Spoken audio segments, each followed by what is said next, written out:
This morning I'm going to be showing you how to make saltfish fritters, but we won't be making it the traditional way because we're going to be making it a way that is gluten-free as well as keto-friendly. These are the ingredients that we're working with this morning.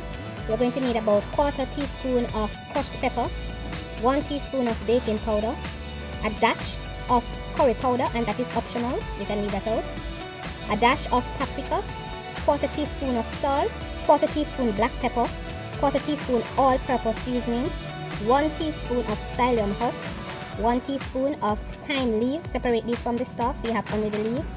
Over here I have half of a garlic finely minced, about 2 tablespoons of escallion or spring onion, about 1/4 of a red bell pepper or sweet pepper, and about 1/4 of an onion finely minced. Also going to need about 8 ounces of saltfish, and I've gone ahead and cut these into very small pieces.